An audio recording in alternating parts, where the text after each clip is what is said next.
ഒരു ഇൻഡക്ടറിൽ ഇൻഡ്യൂസ് ചെയ്യപ്പെടുന്ന EMF ഈ ഇക്വേഷൻ ഉപയോഗിച്ചാണ് കാണുന്നത്. ഇൻഡക്ടറിലൂടെ കടന്നു പോകുന്ന കറന്റിനുണ്ടാവുന്ന ചേഞ്ചിനെ ഒപ്പോസ് ചെയ്യുന്ന രീതിയിൽ ഇൻഡക്ടറിൽ ഒരു EMF ഇൻഡ്യൂസ് ചെയ്യപ്പെടുന്നു എന്നാണ് ഈ ഇക്വേഷൻ കാണിക്കുന്നത്.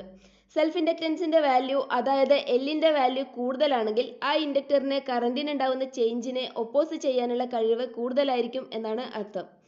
ഫാരഡേസ് ലോ പറയുന്നത് ഒരു കോയിലിൽ ഫ്ലക്സ് ചേഞ്ച് സംഭവിക്കുന്നുണ്ടെങ്കിൽ ആ കോയിലിൽ ഒരു EMF ഇൻഡ്യൂസ് ചെയ്യപ്പെടുന്നുണ്ട് എന്നാണ്. ഫാരഡേസ് ലോ ഇവിടെ അപ്ലൈ ചെയ്യുമ്പോൾ നമുക്ക് ഇങ്ങനെ ഒരു ഇക്വേഷൻ ലഭിക്കുന്നു. ഇവിടെ ഈ ടേം കാണിക്കുന്നത് ഒരു ലൂപ്പിലൂടെയുള്ള ഫ്ലക്സ് ആണ്. എന്നാൽ കുറേ ലൂപ്പുകൾ ഉണ്ടെങ്കിൽ അതിനെ n കൊണ്ട് മൾട്ടിപ്ലൈ ചെയ്യണം.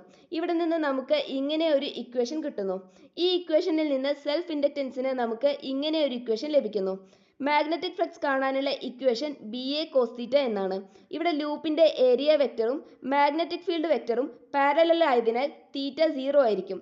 ആയതിനാൽ ഫ്ലക്സ് BA എന്നാണ് വരുന്നത്. അടുത്തതായി ഇവിടെ പ്രൊഡ്യൂസ് ചെയ്യപ്പെടുന്ന മാഗ്നറ്റിക് ഫീൽഡിന്റെ ഇക്വേഷൻ കാണാൻ നമ്മൾ ആംബിയർ സർക്യൂട്ടൽ ലോ ആണ് ഉപയോഗിക്കുന്നത്. Closed integral B dot dl is equal to mu0 times I enclosed എന്നതാണ് ആംബിയേഴ്സ് ലോ. ആദ്യം നമ്മൾ ഇവിടെ ഒരു ലൂപ്പ് ചൂസ് ചെയ്യുകയാണ് ചെയ്യുന്നത്. B dot dl കാണാനായി ഈ ലൂപ്പിലൂടെ സഞ്ചരിക്കുമ്പോൾ നമുക്ക് മനസ്സിലാവുന്നത് ഇവിടെ പുറത്ത് മാഗ്നറ്റിക് ഫീൽഡ് ഇല്ലാത്തതിനാലും ഇൻസൈഡിൽ മാഗ്നറ്റിക് ഫീൽഡും ലെങ്ത്തും പെർപെൻഡിക്കുലർ ആയതിനാൽ cos 90 0 ആയതിനാലും B dot dl 0 ആയിരിക്കും. നേരത്തെ പറഞ്ഞ കാരണത്താൽ തന്നെ B dot dl ഇവിടെയും 0 ആയിരിക്കും. ഔട്ട്സൈഡിലും 0 ആയിരിക്കും. ഇവിടെ ഇൻസൈഡിൽ മാത്രം നമുക്ക് നോൺ സീറോ വാല്യൂ കിട്ടുന്നു. അതിനാൽ ഇവിടെ നമുക്ക് ഇങ്ങനെ ഒരു ഇക്വേഷൻ ലഭിക്കുന്നു. ഇവിടെ I enclosed എന്ന് പറയുന്നത് ലൂപ്പ് എൻക്ലോസ് ചെയ്യുന്ന ടോട്ടൽ കറന്റ് ആണ്.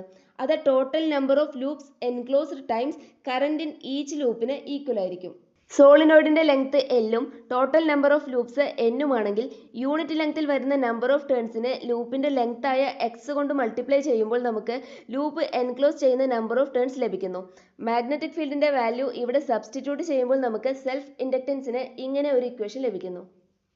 സെൽഫ് ഇൻഡക്റ്റൻസിന്റെ വാല്യൂ റെസിസ്റ്റൻസിനെയും കപ്പാസിറ്റൻസിനെയും പോലെ തന്നെ വോൾട്ടേജിനെയോ കറന്റിനെയോ ഡിപ്പെൻഡ് ചെയ്യുന്നില്ല, മറിച്ച് ഇൻഡക്ടറിന്റെ ജോമെട്രിയെയും മെറ്റീരിയലിനെയും മാത്രമാണ് ഡിപ്പെൻഡ് ചെയ്യുന്നത് എന്നാണ് ഈ ഇക്വേഷൻ കാണിക്കുന്നത്.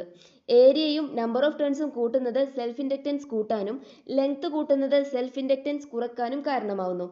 ഇൻഡക്ടറിനുള്ളിൽ ഒരു ഫെറോ മാഗ്നറ്റിക് മെറ്റീരിയലിനെ പ്ലേസ് ചെയ്യുന്നതിലൂടെ ഫെറോ മാഗ്നറ്റിക് മെറ്റീരിയലിന്റെ പെർമിയബിലിറ്റി എയറിനേക്കാളും കൂടുതലായതിനാൽ അത് സെൽഫ് ഇൻഡക്റ്റൻസിന്റെ വാല്യൂ കൂട്ടുന്നതിന് കാരണമാവുന്നു.